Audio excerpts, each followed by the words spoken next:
On the occasion of World Hypertension Day, ನಮ್ಮ ಜೊತೆಗಿದ್ದಾರೆ Dr. R. Anil Kumar ಬೆಂಗಳೂರಿಂದ, who's going to guide us on how to keep our heart healthy by controlling blood pressure. Welcome, doctor. Namaste. I am Dr. R. Anil Kumar, Senior Consultant Diabetologist and Physician from Vismaya Diabetes Care Center, Tyagaraja Nagar, Bangalore. Doctor, what are the causes of high blood pressure? Actually, ನಮ್ಮ medical science ಅಲ್ಲಿ primary ಮತ್ತೆ secondary ಅಂತ ಹೇಳ್ತೀವಿ. ಪ್ರೈಮರಿಗೆ specific ಕಾಸ್ ಇರಲ್ಲ. Father mother ಜಾಸ್ತಿ ಇದ್ರೆ ಮಕ್ಕಳಿಗೆ ಬರೋ ಚಾನ್ಸಸ್ ಇರುತ್ತೆ. ಮತ್ತೆ ಅವರ ಎನ್ವಿರಾನ್ಮೆಂಟಲ್ ಅವರ ಲಿವಿಂಗ್ ಸ್ಟೈಲ್. ಫಾರ್ ಎಕ್ಸಾಂಪಲ್, ಅವರು ಸಾಲ್ಟ್ ಜಾಸ್ತಿ ತಗೋತಾ ಇದ್ರೆ, ಎಕ್ಸರ್ಸೈಸ್ ಕಡಿಮೆ ಮಾಡ್ತಾ ಇದ್ರೆ, ಸ್ಮೋಕಿಂಗು, ಆಲ್ಕೋಹಾಲ್ ಇದೆಲ್ಲ ತಗೋತಾ ಇದ್ರೆ ಅಂತವರಲ್ಲಿ ಹೈಪರ್ ಟೆನ್ಷನ್ ಬರೋ ಚಾನ್ಸಸ್ ಇರುತ್ತೆ. ಸೊ ಸೆಕೆಂಡರಿ ಅಂದ್ರೆ ಇದರಲ್ಲಿ ಕಾಸಸ್ ಇರುತ್ತೆ ಸ್ಪೆಸಿಫಿಕ್.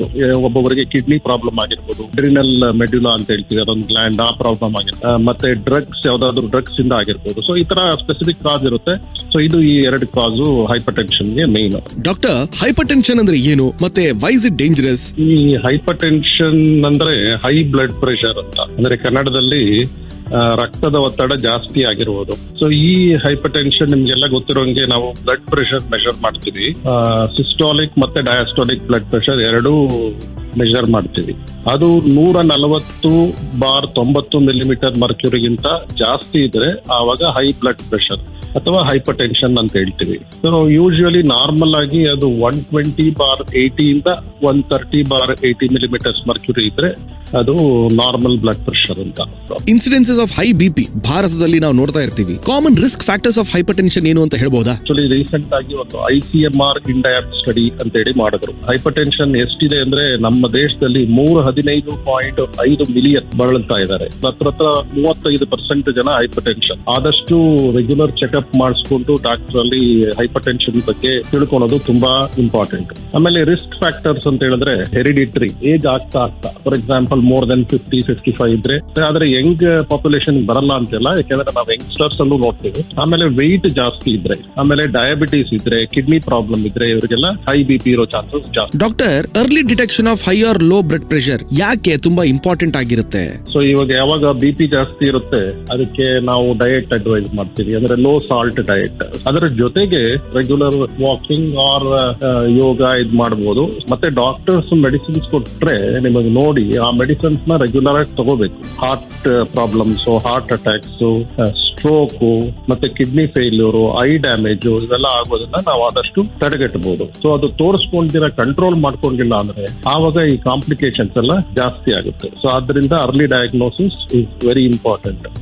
ಡಾಕ್ಟರ್, ಹೈಪರ್ ಟೆನ್ಷನ್ ನ ಅರ್ಲಿ ವಾರ್ನಿಂಗ್ ಸಿಂಪ್ಟಮ್ಸ್ ಗಳು ಏನು? ಅದು ಕಾಣಿಸ್ಕೊಂಡ್ರೆ ಎಷ್ಟು ಇಮಿಡಿಯೇಟ್ ಆಗಿ ಒಬ್ಬ ಡಾಕ್ಟರ್ ನ ವಿಸಿಟ್ ಮಾಡಬೇಕಾಗುತ್ತೆ? ಅಂದ್ರೆ ನಾವು ಕಂಡಂಗೆ ಒಂದು 50% ಗಿಂತ ಮೋರ್ ಜಾಸ್ತಿ ಜನಕ್ಕೆ ಸಿಂಪ್ಟಮ್ಸ್ ಇರಲ್ಲ, ಚೆನ್ನಾಗೇ ಇರ್ತಾರೆ, ಬಟ್ ಅವರಿಗೆ ಬಿಪಿ ಇರುತ್ತೆ. ಅದಕ್ಕೇನೆ ನಾವು regular health checkup is very important ಅಂತ ಹೇಳೋದು.